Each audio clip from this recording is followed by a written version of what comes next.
Hey everyone, Ryan O'Shea here from Future Grind, and I am coming to you from High Fidelity, the social VR world from the creator of Second Life. Right now, we are going to experience Nefertari's tomb.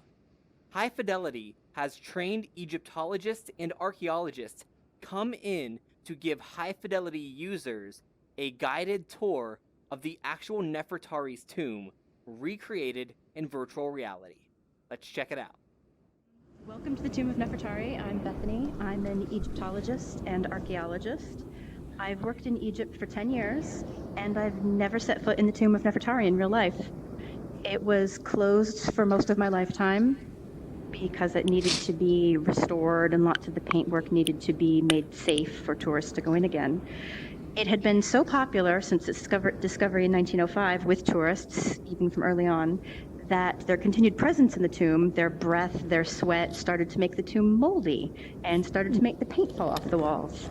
So for a long time, the tomb was shut to most visitors on the grounds that they needed to conserve it and make sure it would be preserved for future generations.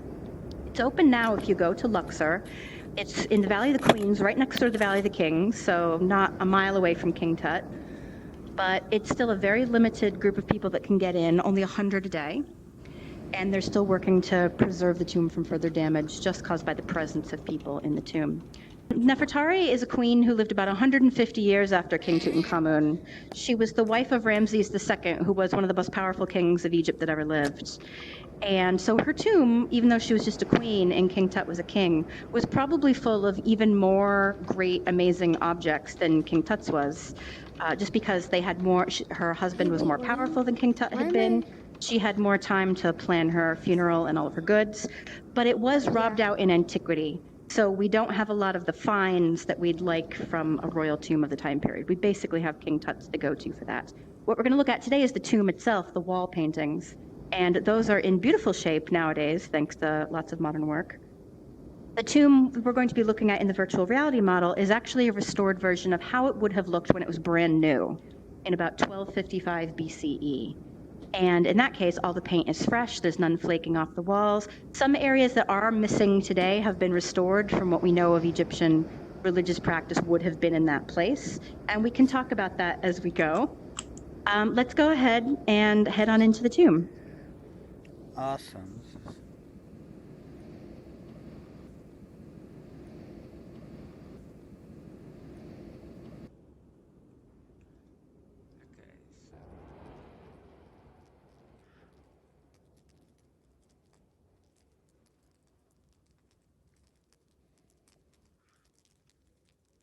Come on in. Oh my gosh, this is Yeah. really awesome. On the scene.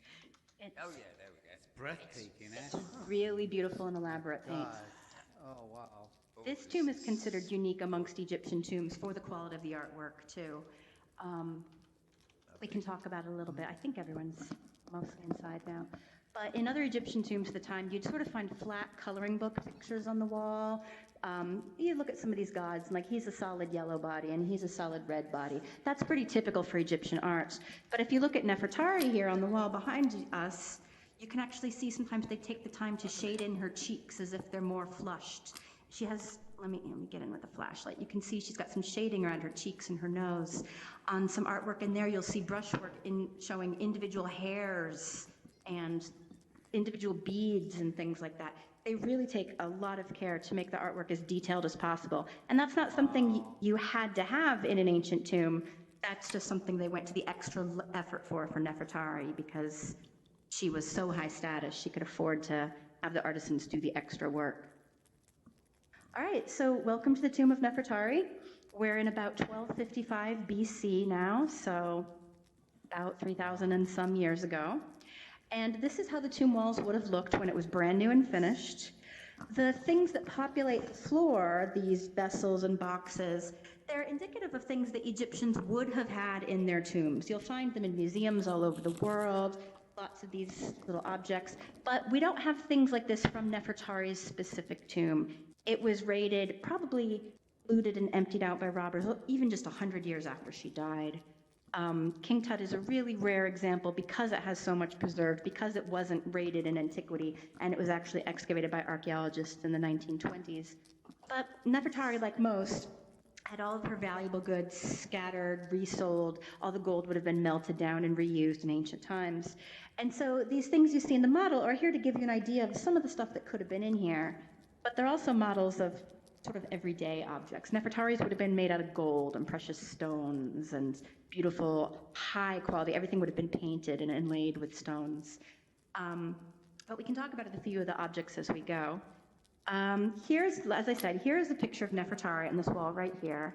And she's usually shown as if she's come into the room and is facing in deeper as she goes. And she's being greeted in turn by all the gods who are facing her and welcoming her as she enters the afterlife. Nefertari is shown in a white linen dress that's so thin and perfect it's see-through. You can see her arms through the folds in her robe. She's wearing a crown that has a vulture headdress, and the vulture is one of the symbols of the queen. It's also a symbol of a goddess Mut, who takes the form of a vulture. You can actually see Mut right here above the doorway into the next room.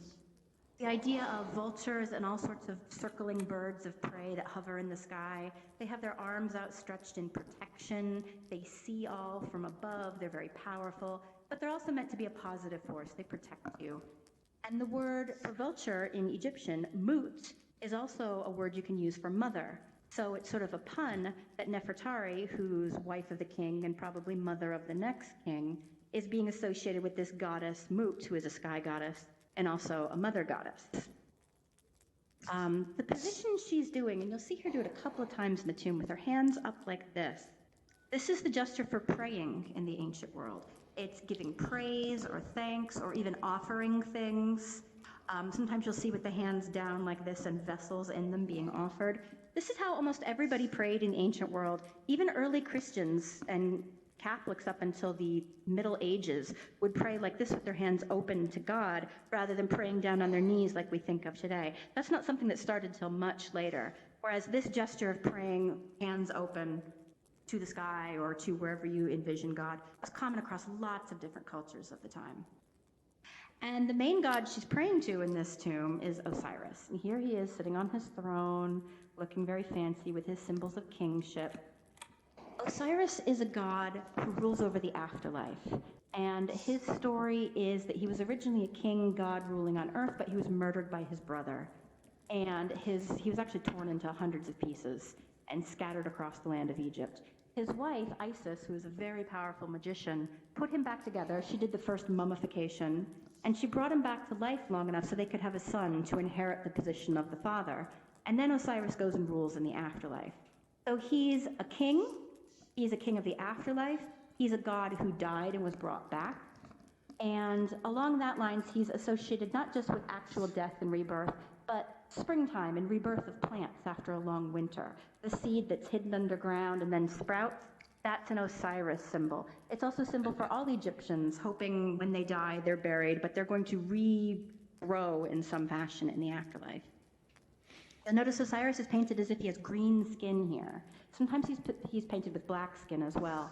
Those are symbols of his key to plants and to the fertility of the soil. It's not to say that they envisioned him actually walking around being green when he was on earth, or even to say that they thought the god was green, but when they depict gods in these tombs, they depict them in symbolic forms that they can identify really quickly. And so having a god with green skin ties him into creation and rebirth.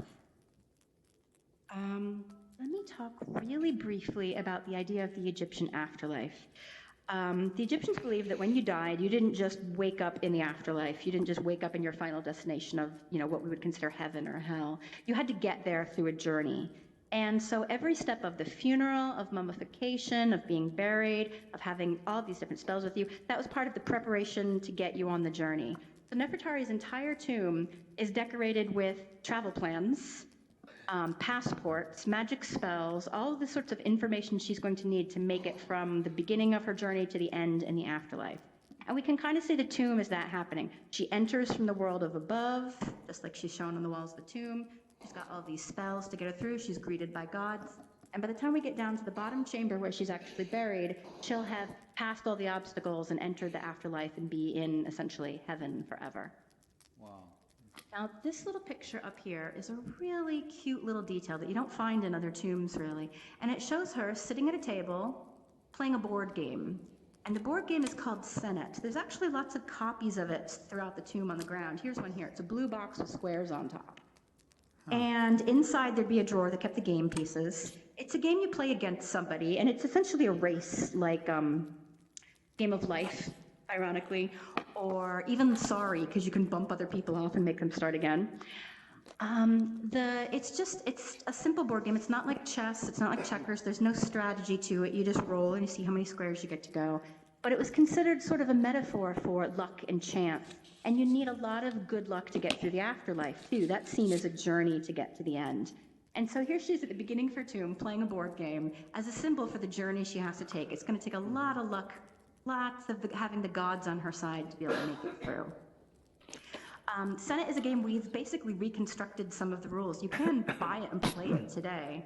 It's pretty interesting. Instead of they didn't have dice to throw to see how many spots you'd go, they threw colored sticks, like popsicle sticks that were painted on one side, and that would tell you how many squares you went. I recommend playing it every once in a while. It's just kind of fun. So here's Nefertari starting her journey, and in the corner again, you see her. Where'd my... Okay, my pointer isn't working. You see her in the corner, again, giving praise to all these gods around the corner.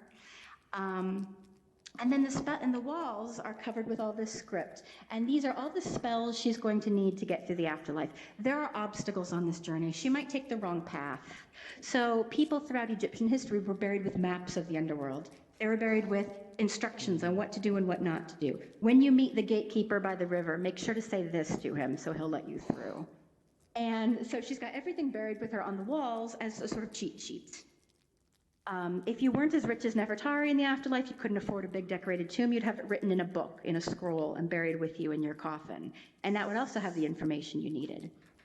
The really neat thing about Egyptian religion is they believed that writing was making spoken word permanent, spoken out loud forever, over and over again. So even if you couldn't really read that well yourself, having the book with you meant you had the words being spoken, meant you had everything you needed to get through. So Nefertari was probably very educated. She probably could have read all this, no problem. But as long as you had the book, as long as you had something with the words on it, you were safe in the afterlife. You could pass all the tests. All right, let's go into this room. This has some, I'm phrasing a little. This has some really beautiful scenes of her meeting the gods. And this is where we see how Nefertari is not like every other person in ancient Egypt. Can I quickly ask, Jim, all the drawings, especially the small ones on there, are they taken from scans, or is somebody meticulously recreated them? Because they're very clear. Some of them are based actually on the photographs. In fact, lots of them were originally drawn from the photographs. The team who built this model had permission to go in and photograph the tomb as it is today, and they also had access to every published and non-published, frankly, picture that's ever been taken by archaeologists in Egypt of this tomb. So they sort of rectified them to the walls, and where needed, they patched in the missing color and things like that. But they are based very closely on the actual paintings. Right, they're very clear. That's really they're very clear. Yeah, it's very well detailed. Well, wait till we get into the back room. There's some animals, and you can see each of their hairs painted individually. It's really interesting. Yeah. So I'd like to point out these gods here. If this was you or me, and this was our tomb as normal Egyptians, we would never get to have the gods shown like this in our tomb. Nefertari is shown as almost as tall as them, sometimes as tall as them. She's welcome in their presence. If you look right here on the inside of these walls, she's actually being escorted in. The gods are holding her hands and bringing her in to meet the others. They're welcoming her into the afterlife. That's something that she only gets to do because she's queen, and frankly because she's the chief queen out of at least 50 other queens. She is the highest ranking woman in the world at this time, or at least the Egyptian world at this time. And she is welcomed. She is. So that is literally one of her titles. She is welcomed to the afterlife as if she's already a goddess, as if she's special herself. And so Nefertari is not really afraid of making it to the afterlife. She has every reason to believe she'll get in. And this tomb proves how worthy she is. The gods hold her hands. The gods worship her and greet her when she comes in. This is really an extraordinary tomb for a very special, powerful person. Come on into this room. This is a really interesting little one. This this room tells us about some of the things Nefertari would have had in her tomb with her. It shows her making offerings to gods all over the place. Here she's actually making an offering of, this is the symbol for cloth, it's sort of upright bolts of cloth. And she's offering hundreds of them to this god Ptah. And the idea is she's not just showing how, respectful she is of the gods, but she's showing how rich she is, how powerful she is, and also how well prepared she is for the afterlife. She's going to have thousands of bolts of cloth for her own use, too. She's going to have all these different things.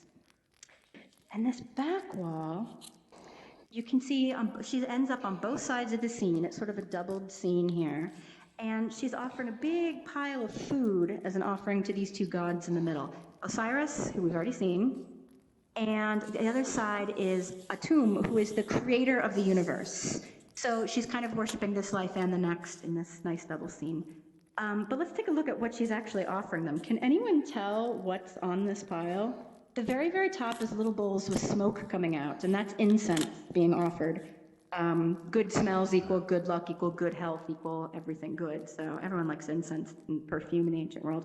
But can anyone tell what these two big things are? I thought they looked like fishes at first, but They're not fish. There are some fish in this tomb, actually, but these big guys, if you notice, they're kind of drawn as if they're hairy. They've got little brush strokes all along them. These are cows. These are whole cattle. Their heads have been chopped off, and here's their backbone curving around, and there's its tail. So it's spotted cows, essentially. So she is taking at least two whole cattle, and then here you have some legs and some piles of ribs and some extra pieces put in. She is taking a lot of food with her to the afterlife. And she's offering it to the gods as well. And in ancient Egypt, when you actually, not just in tombs, but when you went to the temple and you gave an offering to the gods of food, the priest would say the spell over it, and then he'd say, okay, the gods have had their share, the rest we return to you. And then you'd get to eat the food yourself or give it out to everyone there. So every holiday in ancient Egypt where they had a sacrifice was a barbecue party. Everyone got to eat a lot of meat. They gave out free beer, and there was music and dancing. They had a big, good time. And so cattle, amongst all the meat in the ancient world, was the most expensive. You have to be really rich to afford cattle. Not a lot of grazing in Egypt. They're pretty, they're expensive, and everyone loves a good steak. So she is offering the finest cuts of the most expensive food to the gods right here. And like I say, for the artwork of the tomb of Nefertari, nowhere else really in Egypt are you going to see a lot of details on cows like this. You're not going to see the details on her face with the blush of her cheeks. Other tombs get pretty simple, like this guy, just sort of flat coloring block, fill in the shapes. But for Nefertari's tomb, they really tend to go the extra step with detail because she was so powerful they could afford to take time and pay the best artists to do it. Not necessary for the afterlife. All you need is a picture of a cow. Plain old boring cow. Could be solid black, whatever. But for her, only the best. It's showing off how important she is, really. The back wall over here, well, the wall in front of me here, is actually covered with a lot of different live cattle, which is interesting because each one's painted entirely differently. Each one actually has its name with it. These aren't cows for eating. These are sacred, divine cows. There's 7 girls, and then the one boy is the bull is the one down in the left-hand bottom corner. They're called the 7 Hathors. Hathor was the goddess of love and beauty and protection and sexuality and childbirth and all sorts of fun, good things like that. Music, dance. She represents just the protection goddess of the afterlife. She's the one who welcomes you. She's like your mom or your nurse. Kings of Egypt were actually shown as if they were nursing from her like she was their mom. Or they were actually sometimes shown below the cow version of her, because she could be a cow or a woman, drinking directly from her udders. She is the goddess who protects everyone. And she has 7 different forms here. The 7 Hathors were kind of like the Greek fates for ancient Egypt. They'd show up at the birth of important children and predict the future and tell their great deeds. And then the sky bull at the other side, he's sort of the male side of this. He's fertility in the male sense, aggressive protection of the herd and of the family.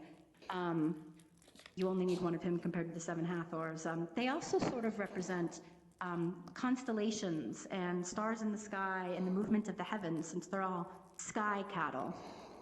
We're not exactly sure how it times up to what we would think of our constellations and stars today, but the idea of keeping track of the stars is how the Egyptians kept their calendar, how you kept the festival days, and they were fascinated by how order kept returning to the universe every year. This the sky would change and the sun would come back every morning, the constellations would drift. They were very interested in timekeeping by the stars, and so this is part of the importance of understanding an orderly universe. The other side to the afterlife, and probably the most important aspect of all Egyptian life, is the idea of ma'at, of balance. And if you live a life in balance with the rest of the universe, you're a good person and you're going to be rewarded in the afterlife. And this isn't just a moral thing, but it's also about following the rules of society, following the rules of the gods. The gods had to live by ma'at too. And if you look right inside this doorway here, there's a goddess who's shown on both sides, same goddess, with a feather tucked into her headbands. And that is Ma'at. Ma'at is shown as a woman with an ostrich feather in her headband. And she doesn't get a lot of adventure stories. She's not the kind of goddess we tell tales about. She's just a personification of truth, of justice, of balance, of order, perfection, essentially. And so her role in the Egyptian afterlife is really, really important. Even after you make it through all the trials of the afterlife, you've passed all the tests, you spoke to all the gatekeepers, you have to stand before Osiris and the other gods and weigh your life and your deeds against Ma'at. And the way they usually show this, not in this tomb, but you'll see it in other pictures from ancient Egypt, they take your heart, which they thought was where your soul lived, there's all your personality and deeds and, thoughts lived, and they weigh it against Ma'at's feather. And if you're found to be in balance with it, huzzah, Osiris officially welcomes you, you're in, you got to the good place, you've succeeded.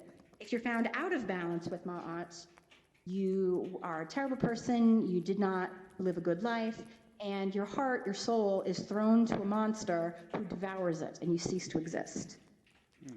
So to the Egyptians, there was an idea that some people might get punished in the afterlife. There was an idea that there might be fiery punishments.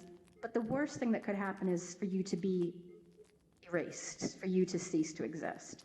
So as we look along this tomb, think of all the things Nefertari has to do. She has to get through all the obstacles, and then she still has to prove that once she's past there, that she's actually worthy of getting in. Now, the other really good side to ancient Egyptian magic and religion is, I've already talked about all these spells basically give you the answers to the journey. They're maps to prepare you. They tell you exactly what to say at each step along the journey. It's kind of cheating. I think of it like a cheat sheet. In a perfect world, in my sense, it's like, well, you wouldn't need those if you lived a good life. The Egyptians didn't see it that way. The Egyptians saw it as the gods have to follow the rules of the universe. Law has to follow, everything has to follow the rules. And so if we can find a legal loophole to get you in, it's still within the law. So they even had spells that for the weighing of the heart scene would tell your heart, don't talk against me. You may only speak good things about me.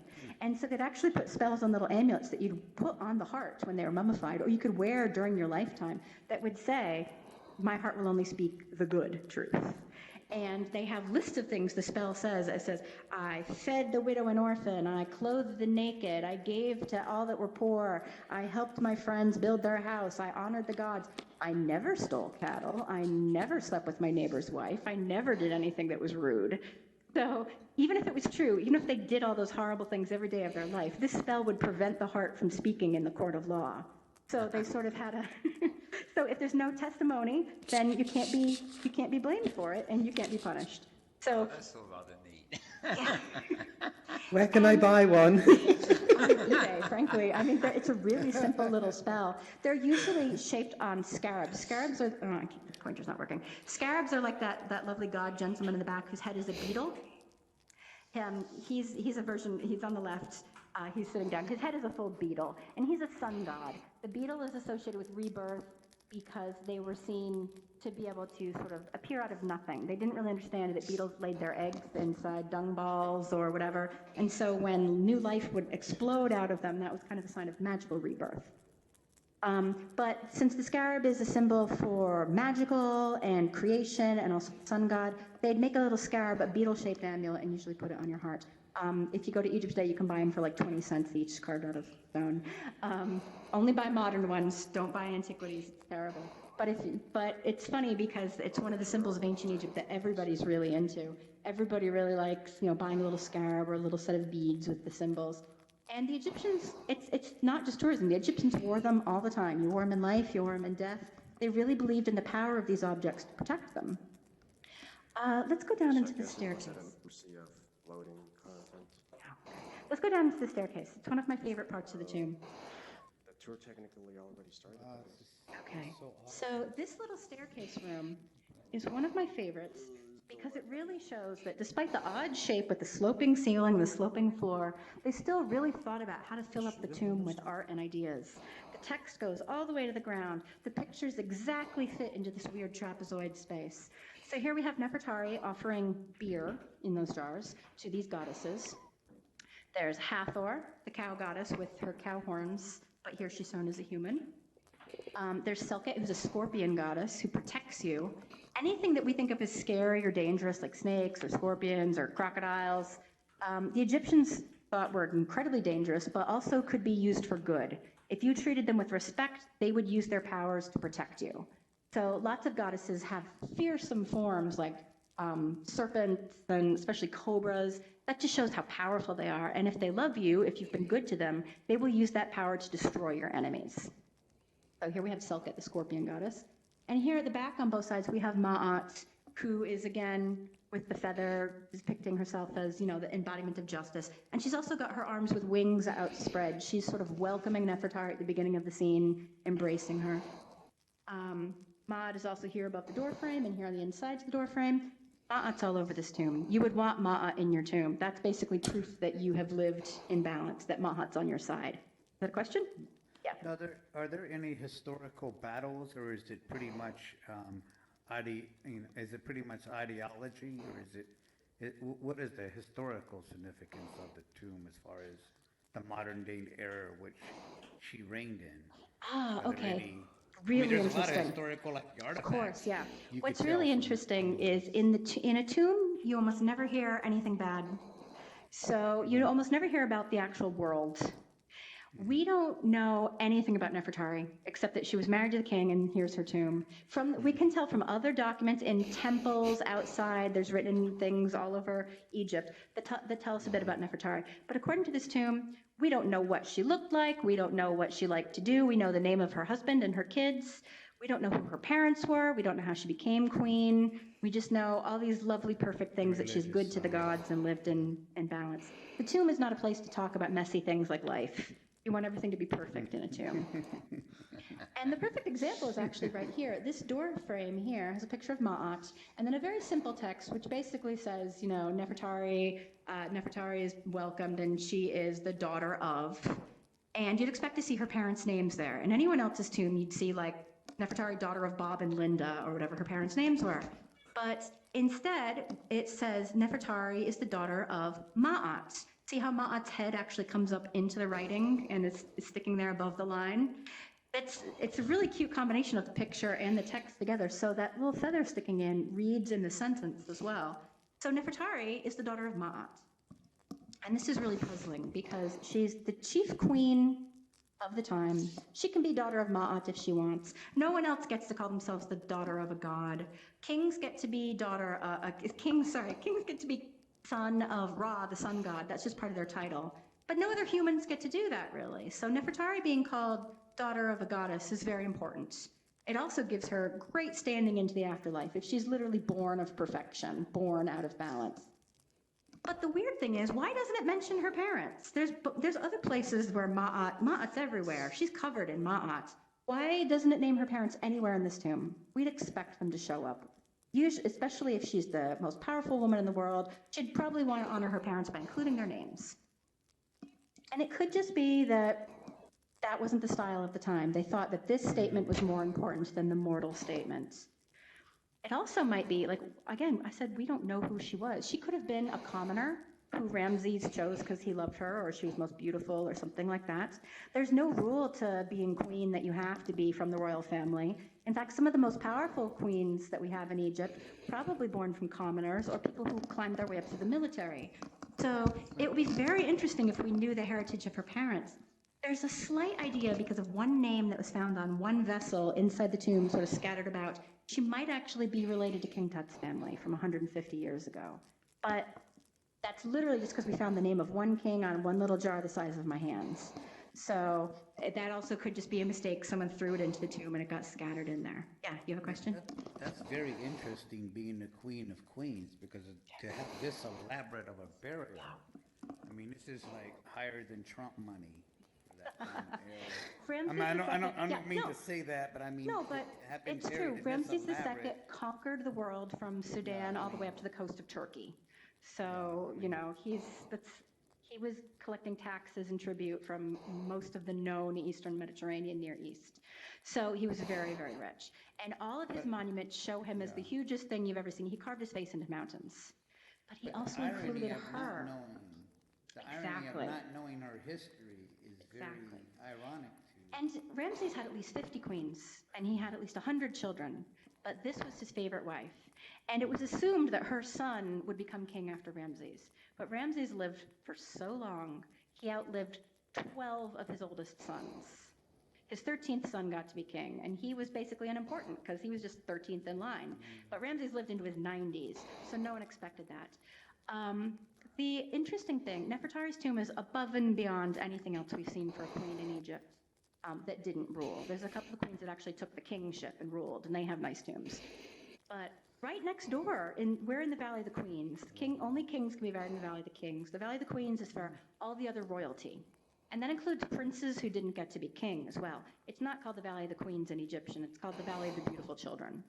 So Nefertari's there as a queen, and her son, who we thought was going to be king, is buried right next door to her.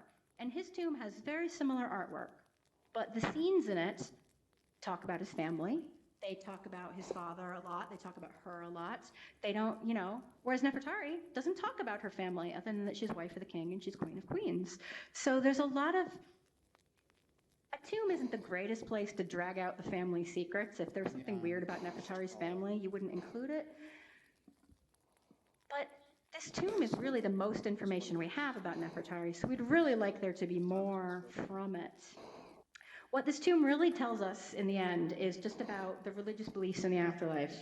And this last room, the burial chamber, really, really shows that. Let's take a look. So this room shows the rest of the journey Nefertari has to make. She starts off on these walls, praising gods on both sides. And I'm going to go right down to the sarcophagus. Yeah. And it shows her along each side, coming before these characters at a gate.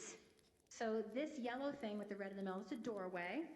And then at each doorway, there's a guardian and his bodyguard, and sometimes a herald who announces the terms of the contest. And in order to get through, Nefertari has to know his name, guardian's name, and whatever password they have for the door, essentially. I can now. Yeah. So, and that's just a gate to get through to the next level. To the next gates. There can be up to 12 gates. This tomb doesn't have them all. There's a gate on separate walls, that's why, so there's Yes, different it goes paths. around the tomb, yeah. The whole tomb, wow. And on this side, it doesn't show the gates, but it shows many of the guardians you have to This hand is pass. like moving. This hand is up and down. Right, okay. This side has just individual guardians and their doors. It doesn't actually show the gates, it shows them in shrines. And you'll notice most of the figures are holding these long things with their knives with a curved blade. And in fact, that child on the opposite side of the wall has two crossed, with his arms crossed across his chest. So these are sort of threats. If you don't pass the test, they will destroy you with their knives. But if you do pass the tests, they will use the knives to protect you. They will let you in and defend you from evil. They won't let evil things into the afterlife. They won't let disease or death or things like that. So all these figures, while menacing, are also really positive. If you know what to do, if you treat them correctly, they will protect you. You'll also notice our tomb guardian right here is actually based on this character. The guardian of the second gate, his name is Dumhat, and he's shown with the head of the ram. His name means long forehead. His name means something about a forehead. We can translate the words, but it also might have a meaning like smasher of foreheads. It might be a threat. It might have to do with his, or it might also have something to do with wisdom or longevity. He is old and wise. It's really hard to tell. So in lots of these cases, even if we can translate the text into English and we think we know what they say, we don't know what they mean. There's a lot of hidden jokes and puns and just references in Egyptian religious texts that we can't really wrap our heads around today. So there's a lot of things in this tomb that we'd really like to know. And the more we study, the more we start to pick apart the jokes and the humor. There's some little puns here and there. Let's see. Oh, the sarcophagus. Okay. Right here is Nefertari Sarcophagus, or what we think it would have looked like. When the tomb was discovered in 1905, the sarcophagus, along with everything else, had been smashed and taken out. The stone was really valuable pink granite. It probably came from 1,000 miles away.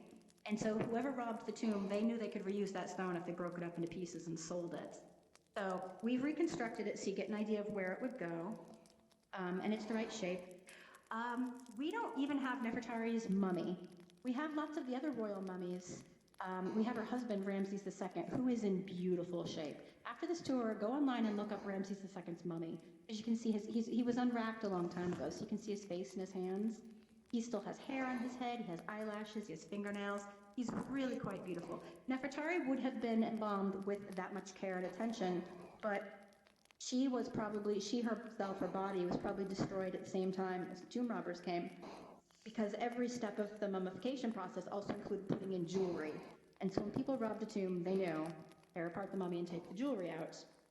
We do have what we think is a piece of Nefertari's mummy. We have 2 legs, pieces about this long, and it seems to be from like mid-thigh to mid-calf. So we have both of her knees in a museum.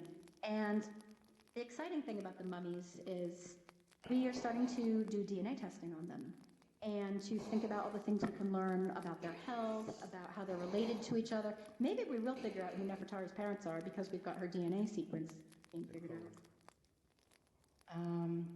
Let's see. Okay, let's go up in here. Now, we're standing in a version of the tomb that shows it when it was just brand new, no paint missing.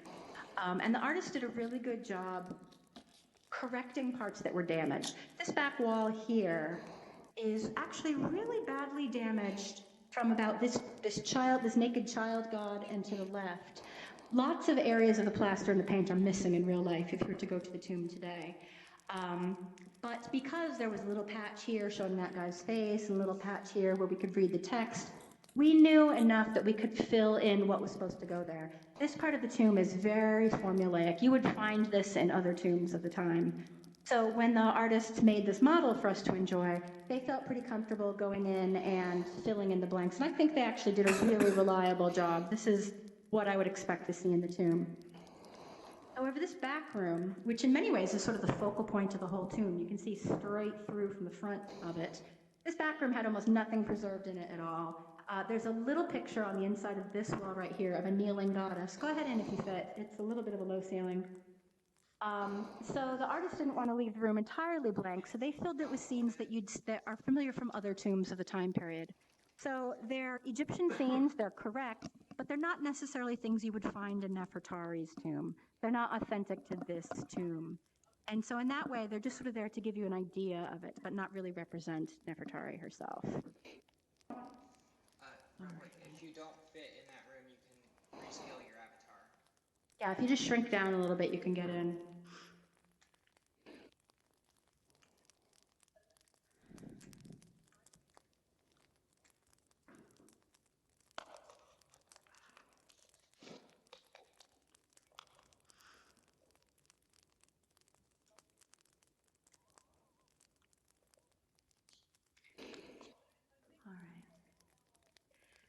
So I'd like to take you into these little annex rooms off to the side a little bit. Let's see if I can jump this. Nope, not gonna let me. Come on, take the stairs. All right. These little back rooms would have been filled with all sorts of goods, obviously, and they have very typical scenes of gods and goddesses on the walls.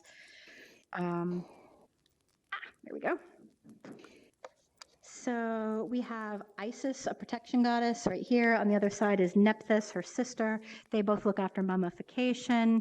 We have Horus gods. We have sons of Horus. We have lots of gods that would be familiar to the ancient Egyptians from all over the tomb. But this room has really interesting little detail that nowhere else in the tomb has. And it's this wall right here. You see, that's Nefertari. We recognize her face and her crown. It even has her name written in the cartouche with the yellow fill down by her feet. But everywhere else in the tomb, she's shown in her white dress, looking like a queen, as if she's alive. Here, she's a mummy. Here you can see she's wrapped up. She has no arms. She's wrapped up in red. And she's even standing on a little pedestal as if she's a statue, as if she's a thing that's not going to move and go anywhere. And nowhere else in the tomb does this. Everywhere else it shows as she would have looked in life. It shows her as if she's alive or as if she's reborn. She's made it through the afterlife and now she's living in the field of reeds in heaven forever. But this part of the tomb reminds us she is a dead body. She is no longer part of the land of the living. She's different now.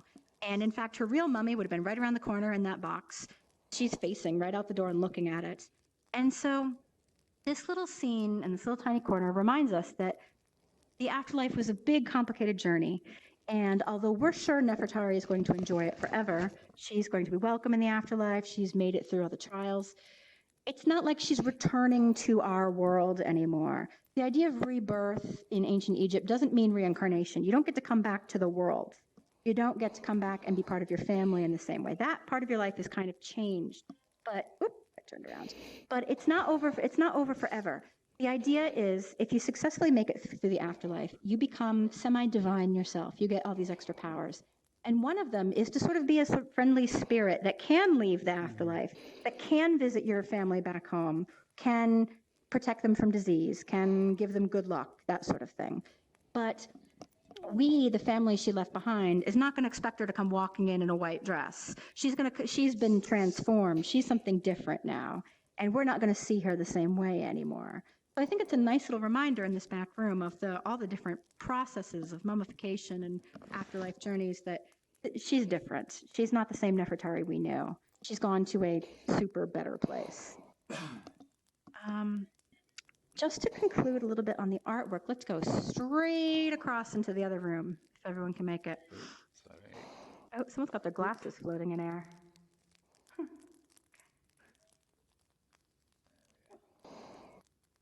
Are those your glasses? That's so weird.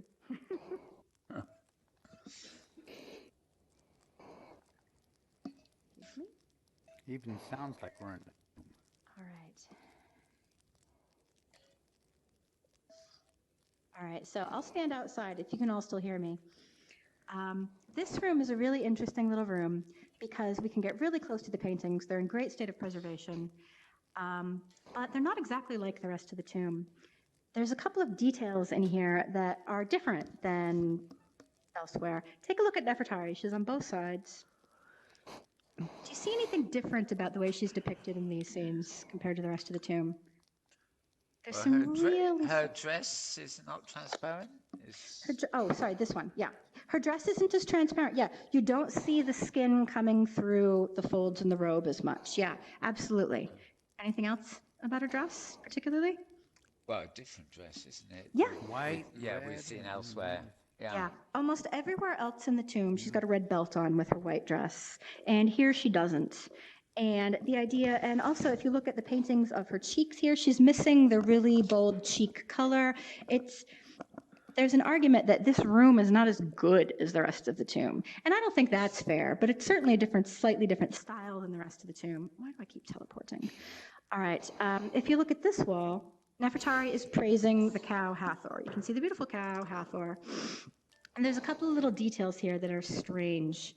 Hathor is known as sort of a goddess of love and beauty. She's usually decked out. Even when she's a cow, she wears jewelry. And she usually wears a huge, heavy necklace. And in ancient Egypt, because the necklaces were so heavy, they wouldn't just wear a pendant in the front. They'd wear a pendant in the back so they didn't knock you over. And you can actually see here, the cow's got the pendant on the back. It's shaped like that. And you can see it in some other scenes in ancient Egypt. But they forgot to draw the actual necklace. So she's got her counterweight to balance out the necklace, but they forgot to put the necklace on her. That, plus the missing belt, plus the lack of details on her dress. The cow is crying. No, that's just the mark of the eye, yeah. Oh, the eye, that's how they draw some of the eyes in ancient Egypt, especially on cows and birds. But this room was possibly painted by the B squad. You know, there's a couple of ideas that maybe the top artists were busy in other parts of the tomb, and they gave this to the trainees. And that's not to say it's bad. They certainly still were checked. All the spells are written correctly. All the drawing is to scale and what we'd expect. It's just not quite as fine as the rest of the tomb. But maybe because this is a less important room out of the way, not in one of the main rooms, it was going to be full of goods up to the ceiling. Maybe this is an area that I felt comfortable letting the lesser artists work on. And maybe that's why there's these things missing. Maybe there were just a couple of mistakes that got through. The other possibility is maybe they're not mistakes. Maybe we just don't understand what's going on here. Maybe the fact that the belt and the necklace and all these things are missing is on purpose. Maybe this is something about the Egyptian afterlife that's symbolic that we just can't understand yet. So there's a lot of things going on in this entire tomb. I could probably spend an hour giving you a tour of every single little room of it. It's that dense in its understanding. You can also see in this little room, they did a little bit of detail. The VR developers did a little bit to show that the tomb actually does have damage. They didn't fill in this spot on the wall. There's a little damage in that column over on that wall that they didn't fill in, and this spot here is damaged too. There's some areas we don't know what was written there, and so rather than guess and put in wrong information, sometimes the tomb designers in the VR decided to leave it blank to show you, okay, fair enough, we don't know what goes here. We'll leave it blank, use your imagination. We still got some time. You want to head out into the other room and look at more Guardians of the Afterlife? Yeah, sure. Okay. Sure. We get space. Yeah. If I could get door. Yeah. Yeah. It's tricky to walk through. The real thing this model does is makes it accessible, because in real life this tomb is not just old and damaged, but it's also very hot and smelly. And because of the tomb and protecting it for future generations, you're only allowed as tourists in for 15 minutes at a time. So here we can spend a lot more time in the tomb, but frankly, if we were in the tomb in real life, we would not want to be in there for more than 15 minutes, because these tombs get very hot and very hard to be in.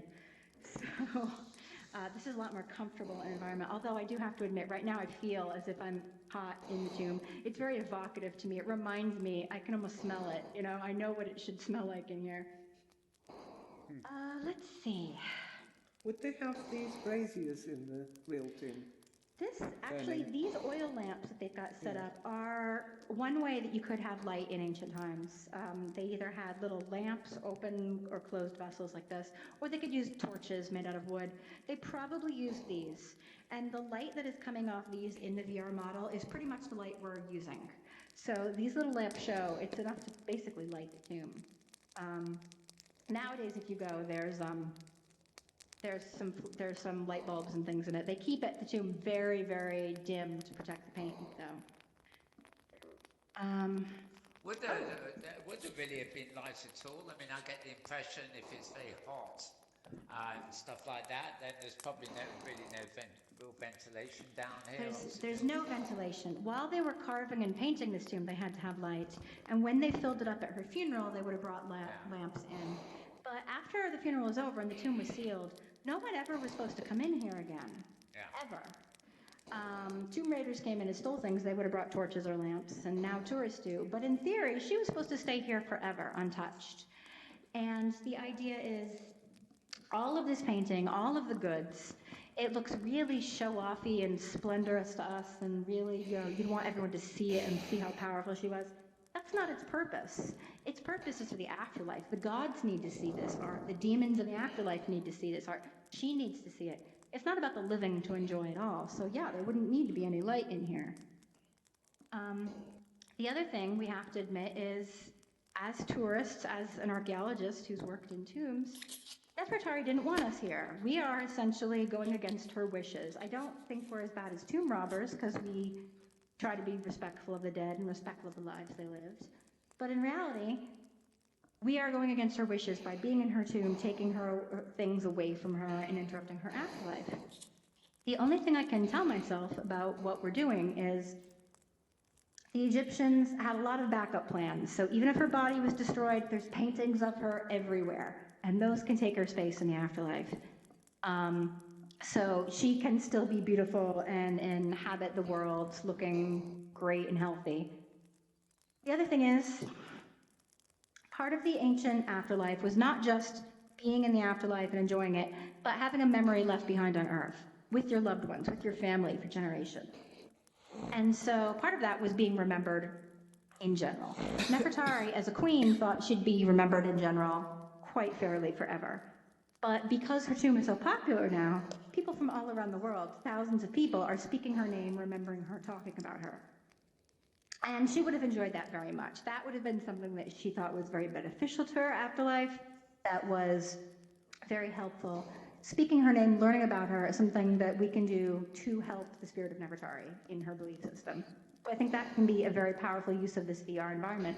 We can reach out her, tell her story to millions of people that could never get to Egypt, that could never see her tomb, that would certainly never see it like this. All right, how's everyone doing? Great. Yeah, any other questions? Okay. What is that long rod that you see a lot of the characters have? They have a long rod. Where exactly? Yeah, like a staff, exactly. In many of the paintings, there's... Does it have a sort of little animal-shaped head on top? I don't remember about the animal shape. I know that many of them have rods that they're holding on to. More like Any- a cane, kind of like. Any kind of staff is considered a sign of authority and power. It can also be used to beat people in a very practical way. So it's probably a symbol of divine authority. Depending on the actual symbols on top, it might mean power, it might mean strength, it might mean any specific word. The Egyptians are very literal about their symbols. Usually the hieroglyph for the word is on the object. So if you want a cane that means strength, you'll have the word strength on it. Yeah, if someone can find an actual example to me, I'll tell you which one it is. But it's probably Waj, which is force or strength in that sense. Lots of the gods carry that one. Anything else? Yeah? No? Okay. All right, I think we're almost out of time. I'm going to head back up to the entrance and have a drink of water. I'll keep my headset on if anyone wants to ask me a couple more questions, but feel free to look around the tomb while you're in it and see other things. Every time I give this tour, it's completely different, so if you want to take it again and the next time it's available, it might be me, it might be another tour guide, but I guarantee you'll hear different things about the tomb because it's so dense and so full of information. We each make the tour different every time. So, all right, I'm going to head out. Thank you very much, you guys.